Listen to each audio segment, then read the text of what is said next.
آپ سمجھتے ہیں کہ صرف جھوٹ بولنا گناہ ہے، صرف بد نظری گناہ ہے، صرف زنا اور چوری گناہ ہے، اور آپ یہ نہیں جانتے کہ قرآن کو نہ سمجھنے کی کوشش کرنا یا سمجھنے کی کوشش نہ کرنا یہ ان سارے گناہوں سے بڑا گناہ ہے۔ آپ انجینئر ہیں، بڑے خوش ہیں کہ میں انجینئر ہوں، آپ ڈاکٹر بن گئے، بڑے خوش ہیں کہ میں ڈاکٹر ہوں، آپ تاجر بن گئے اور آپ خوش ہیں کہ میں تاجر ہوں،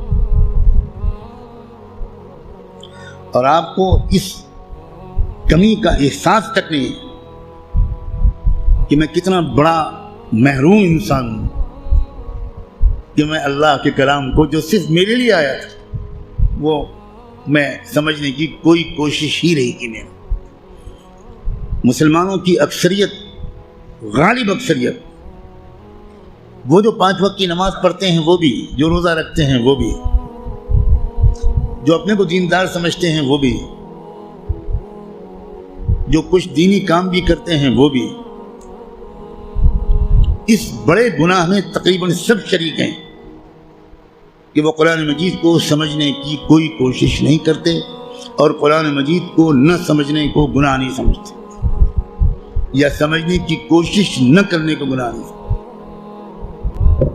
تو آپ قرآن مجید کو سمجھنے کی کوشش فرض عین سمجھیں،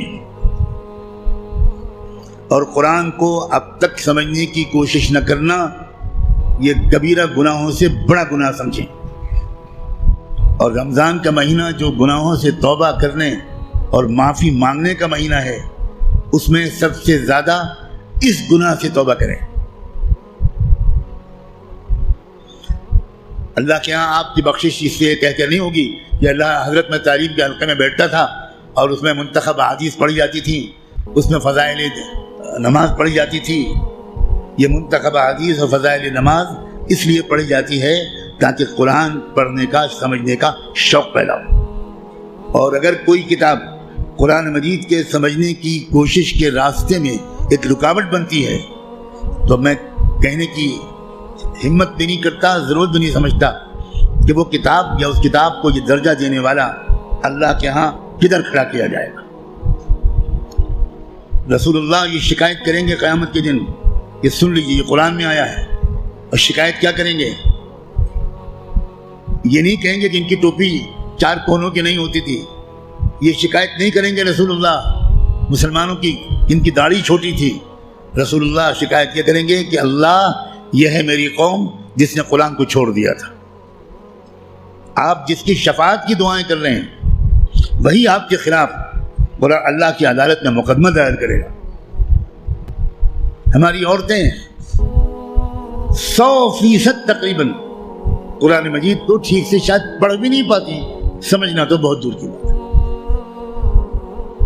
ہم نے کبھی فکر ہی نہیں کی کیا ہو گیا، مجھے کچھ سمجھ میں نہیں آتا۔ قرآن صرف تلاوت کے لیے نہیں آیا ہے۔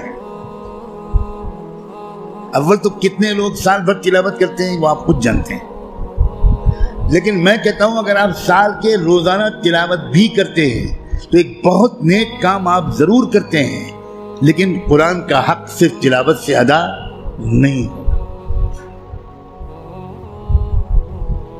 آپ کے دوست کا خط آپ کے پاس آئے، آپ کی ماں اپنا خط لکھے، آپ دور کہیں رہتے اور ماں آپ کو خط بھیجے، آپ خالی اس خط کو روزانہ پڑھ لیا کریں گے بس؟ اور دوست یا ماں اگر آپ سے کوئی مطالبہ کرتی ہے تو آپ اس پر عمل نہیں کریں گے؟ یہی سلوک ہم قرآن کے ساتھ کر رہے ہیں۔ قرآن کیا ہے؟ اللہ کے خطوط کا مجموعہ ہے، لیکن ہم کو کچھ خبر نہیں کہ اللہ نے ہم کو خط میں کیا لکھا ہے۔ آپ کا دوست آپ کو خط لکھے اور آپ اس کو سمجھ نہ پائیں، آپ چین سے سوئیں گے؟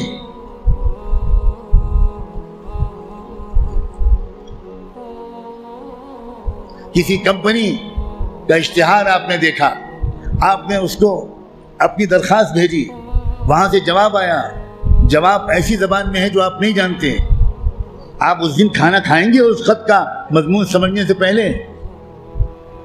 اب دوڑیں گے، بھاگیں گے، پتہ لگائیں گے یہ فرانسیسی زبان میں خط ہے، تو میرے شہر میں فرینچ زبان کون جانتا ہے؟ اور آپ اس کی خوشامد کریں گے کہ ذرا اس خط کو پڑھیے اور مجھے بتائیے کہ اس میں کیا لکھا ہے۔ 24 گھنٹے نہیں گزرنے دیں گے آپ، اس سے پہلے اس خط کو سمجھنے کی بھرپور کوشش کر لیں گے، اس کا جواب بھی لکھیں گے۔ لیکن قرآن ہے کہ 60 سال سے آپ کو پکار رہا ہے، اللہ کا خط ہے کہ 70 سال سے آپ کو آپ پاس آ رہا ہے، لیکن آپ نے ایسے کان بند کر رکھے ہیں، ہمیں کوئی دلچسپی نہیں اللہ کے خط سے، اللہ کہتے رہیں ہمیں کوئی دلچسپی نہیں، ہم بہت مشغول ہیں، ہمارے پاس فرصت نہیں ہے، ہم بڑے کامیاب تاجر ہیں، ہم اسٹوڈنٹ ہیں، ہم پروفیسر ہیں، ہم ڈاکٹر ہیں، ہم انجینئر ہیں، ہم پولیٹیکل ایکٹیوسٹ ہیں، ہم جرنلسٹ ہیں، ہم اخبار میں کام کرتے ہیں، ہم کہاں قرآن کا ترجمہ پڑھ پائیں گے بھائی، ہمارے پاس کہاں اتنا وقت ہے۔ بھگتتے گا ہر وہ انسان، ہر وہ مرد اور عورت جو قرآن مجید کو سمجھنے کی کوئی کوشش نہیں کرتا اور قرآن کے مطابق اپنے آپ کو ڈھالنے کی کوئی سیریس کوشش نہیں کرتا، خون کے آنسو روئے گا وہ شخص، خون کے آنسو روئے گا۔ ایسا شخص تو جب قرآن کی تلاوت کرتا ہے تو قرآن اس پر لعنت بھیجتا رہتا ہے۔ اب غور تو کریں، رب قارئ للقرآن والقرآن یلعنہ، یہ میرے باپ کی اور پیر کی کہی ہوئی بات نہیں ہے، یہ بات صادق و مصدوق رحمت دو عالم صلی اللہ علیہ وآلہ وسلم نے کہی کہ قرآن بہت سے لوگ پڑھتے ہوتے ہیں اور پڑھنے کے درمیان قرآن اس پر لعنت بھیجتا ہے، اے اللہ یہ مجھ پر یہ پڑھ رہا ہے، اس پر لعنت۔ اب قرآن کی لعنت پر اللہ تعالیٰ قبول نہیں کریں گے؟